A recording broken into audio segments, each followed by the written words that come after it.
Hey guys, welcome back to Betty's Books. And guess what? Today, feels so nice to say this, is the final part. I repeat, we're at the last leg. It's the final part of sorting my bookshelf, which is completely empty right now. That looks very strange. Into a pile of books I have read and a pile of books I haven't. Again, more of a theme over here. There's a bit more of a party over here. But this one is coming through a bit more. I think we'll have to start a new pile in this video. I mean, there's already a pile. And if you enjoy these longer videos, then check out my Instagram at Betty's Books, where I still need to practice posting a bit more. But I'll get there. I'm trying to post some behind the scenes stuff. Yeah. Let's get started with the final part. Whoop, whoop.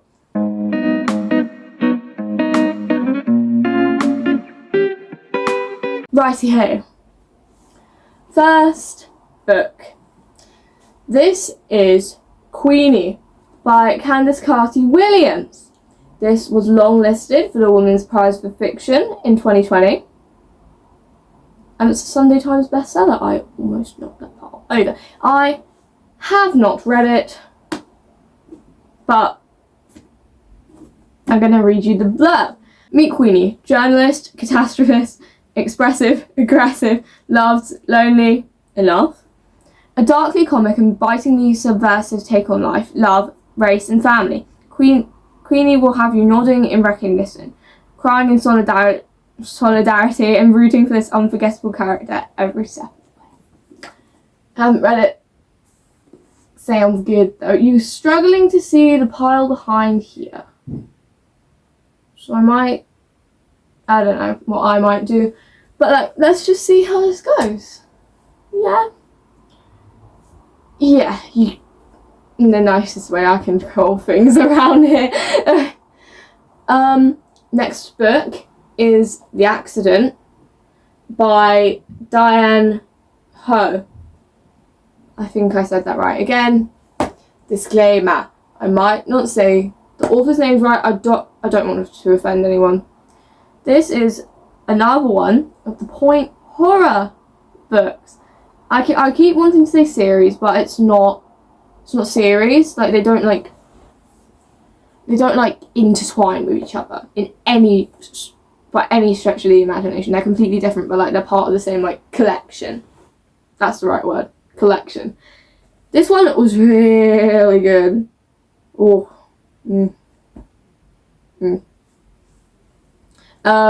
review the blurb. She appears in Megan's mirror one day, a pale, wispy shadow, the ghost of Juliet, a young girl who tragically drowned in the lake. Then she makes a strange request. She begs Megan to change places with her for just a week.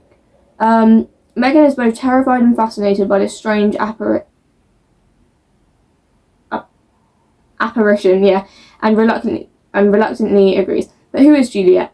And what really happened on the lake all those years ago? And if Megan gives up her life to Juliet, will she ever get it back? Was very good, but I'm gonna have to pop it down here. It's still there.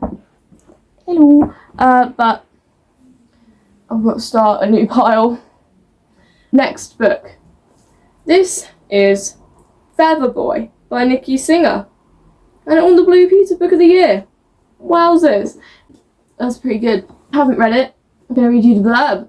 Catherine would say it all began in a time that is yesterday and tomorrow and eternally present. But then Catherine's a storyteller. I'm not a storyteller. I'm just the guy it happened to. Robert is the class victim. The guy who's never picked for the team. So no one is more surprised than Robert himself when a strange old lady sends him on a quest to solve the mystery of derelict Chant's house. Legend has it that a boy once fell to his death from an upper window. But what has this past to do with Robert's future? To get the truth, Robert must learn what it really means to fly. Sounds pretty good. Yeah. Haven't had the pleasure yet. I'm gonna start a fourth pile. Because there's one back here, in case you can't see it, and then there's one here, and there's a big one here. But like that one stood on Harry Potter, so that's got a good ground. These haven't. So I'm starting a few new piles. Next book. This is The Amber Spyglass by Philip Pullman. In the last video, the third book in the trilogy was there. Don't ask me about the amazing ordering of things. But it says this is the third one. But then it says that's the third. I'm confused. So yeah, this is, I believe, the second one in his Dark Materials, but it's telling me it's the third. So, you know. We're going to the land of the dead, and we're going to come back. Will and Lyra, whose fates are bound together by powers beyond their own worlds, have been violently separated. But they must find each other, for ahead of them lies the greatest war there has ever been, and a journey to a dark place from which no one have ever returned. Ooh, shiny. Whoa. Haven't read it. Next book. I have read this one. Woo! This is Thief by Mallory Blackman. And this, I have read this, and it was amazing. I don't like all of these books I have actually read quite a long time ago, so like I don't really remember them very well, so I'm sorry that I can't give a very detailed review, but like it's just the way it is. This is the blurb. You're the new girl in school. You're just trying to fit in, and it's not working. Then someone accuses you of theft, and you think things can't get any worse until you get caught in a freak storm. The next thing you know, you're in the future, being shot at for being out after curfew. You don't even recognise your hometown, and you're heading for a confrontation from your worst nightmare. And the Sunday Telegraph said impossible to put down, and I agree. I couldn't put this down. Yeah, into the red pile. Next one. This is A Darkness of Dragons by S.A. Patrick, and I have read this one. Like, I got to like I've read it, okay? I haven't, let's say, got to the very end, but I have read it, so I'm going to count it, because I do remember reading it, so that counts. And I do remember being like, so yeah, I have read it actually, the whole thing. Banging. I think it was very magical. I mean, that's the whole point of it, it's supposed to be magical, but like, you know, Patch Brightwater is a boy in disgrace, thrown in jail for playing a forbidden spell. He is no one's idea of a hero, but then he discovers a deadly truth. The evil Piper of Hamelin is on the loose. With the help of Wren, a girl cursed to live as a rat, and Barber, a fire-breathing Dracogryph, Patch must stop the Piper, sparking the biggest battle of them all. So this is like a darker retelling of the Pied Piper, and it was really good. Next one. This is The Curious Incident of the Dog in the Nighttime by Mark Haddon. And I hadn't read this yet. That was a horrible pun, but I'm gonna take it, I'm gonna own it. But yeah, I have not read this yet, but I will read you the blurb. The Curious Incident of the Dog in the Nighttime is a murder mystery novel like no other. The detective and narrator is Christopher. I don't know if it's Boone or Bone, because it's Bone but with two O's. I'm going to say Boone. Christopher Boone. Christopher is 15 and has Asperger's syndrome. He knows a very great deal about maths and very little about human beings. He loves lists, patterns, and the truth. He hates the colours yellow and brown and being touched.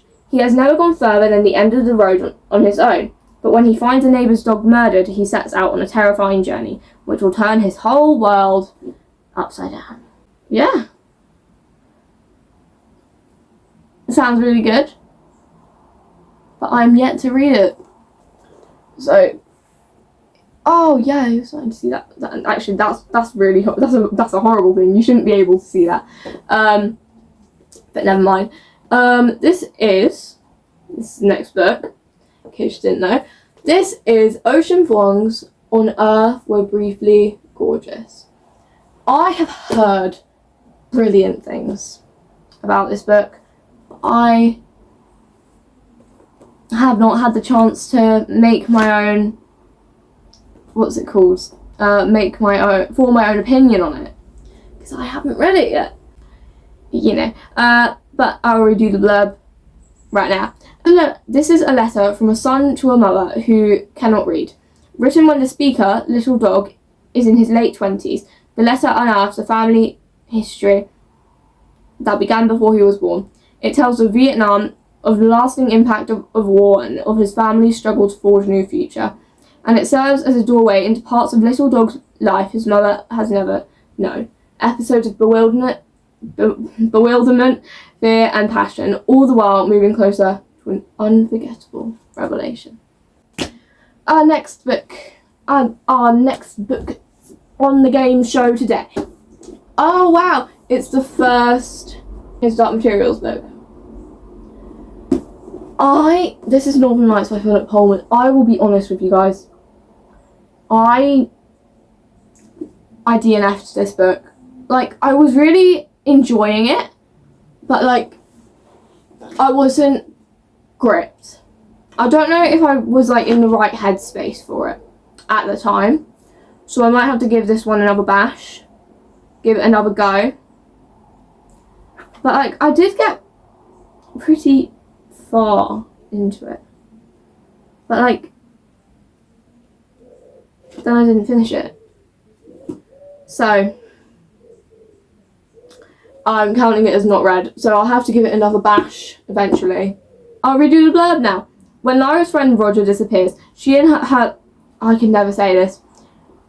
I'm going to say Damon. I've always said Damon, because it's not demon, so I'm going to say Damon. She and her Damon, Pantaleimon, determined to find him. The ensuing quest leads them to the bleak splendour of the north, where armoured bears rule the ice and witch queens fly through the frozen skies, and where a team of scientists is conducting experiments too horrible to be spoken about. Lyra overcomes these strange terrors only to find something yet more perilous waiting for her. Something with consequences which may even reach beyond the Northern Lights. Yeah. I may count it as not read, because like, when I actually picked it up and I was reading it, I was really, really enjoying it, but I just never felt motivated to pick it up. But then once I picked it up, it's great. Okay, next book. This is A Man Called Ove. I think it's Ove. It might be O-V, but I'm going to say Ove.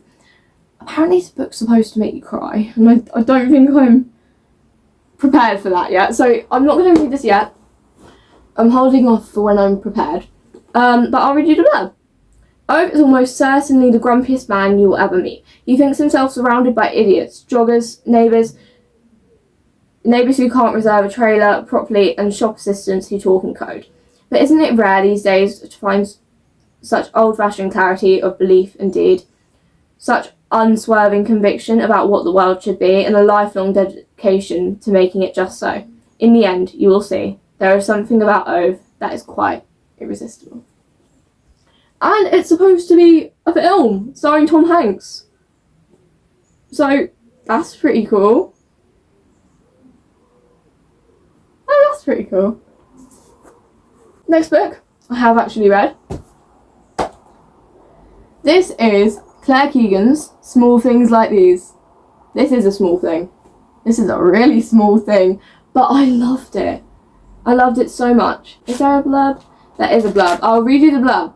It is 1985 in an Irish town. During the weeks leading up to Christmas, Bill Furlong, a coal and timber merchant, faces his busiest season. As he goes round the houses making deliveries, he feels the past rising up to meet him and encounters the complicit silences of a small community controlled by the church.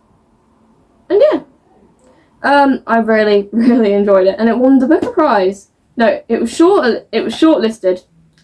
Forgive me, for the Booker Prize last year, or in 2022, depending on when you're watching this. Right, next book. Oh, we're on a streak. I've read this one as well.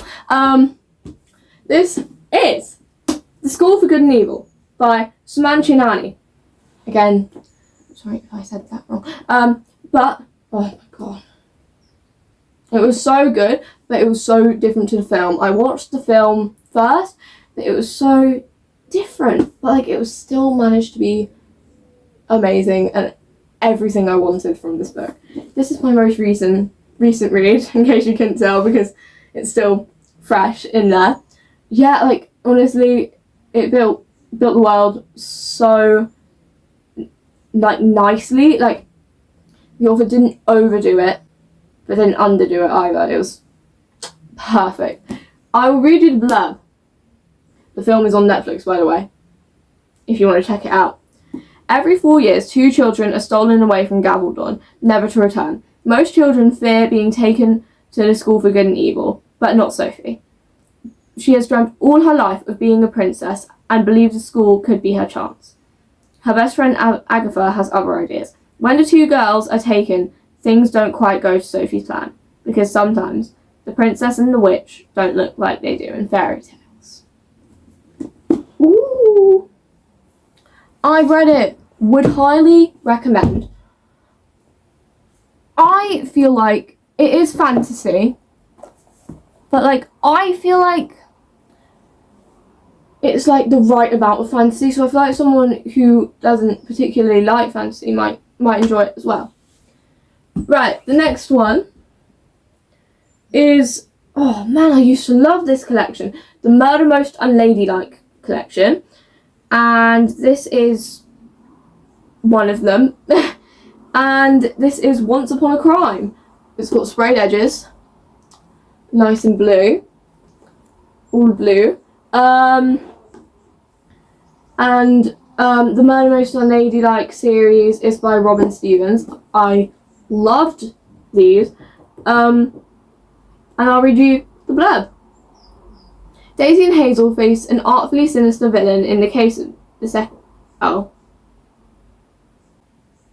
Oh, hold on. Oh, hold on. So these are like... This is a short story collection, actually. I just realised. Of the 2 main characters, like, mysteries. Like a few short stories. Oh, that's really cool, actually. I will have to check their out. Guys, we've got one more book. I'm happy. In my whole bookshelf. Right, but I haven't read it. I know. I'm disappointed with myself as well. This is A Flicker in the Dark by Stacey Willingham. Looks like a murder. Love a good murder. I'll read you the blurb. Chloe Davis's father is a serial killer. Oh. Okay. He was convicted and jailed when she was just 12, but the bodies of the missing girls were never found. His crimes stalk her like a shadow. With her family torn apart by her father's crimes, Chloe moved away to rebuild her life. Now she's a respected psychologist in Baton Rouge with a loving fiancé, but she can't shake the paranoia that it all might come crashing down. Then history repeats itself. On the anniversary of her father's crimes, Chloe's worst fears come true. A girl she knows goes missing. The nightmare has started again. Man, that sounds captivating. Oh, we did it. I'm so happy. Look at all of this. We got a pile and a bit of books that I have read, and coming up to 4 piles of books that I haven't. But, you know, I really hope you guys enjoyed this series. It has been really fun to do. Check out the Instagram. Wowzers. And I I hope you guys enjoyed the video. I have no idea what I'm going to do next now. I don't know what to do now. But I really hope you enjoyed. Like and subscribe if you want to. Have a lovely day, month, year, decade, century. I don't know. I don't know what you're like. And I will see you next time. Bye for now.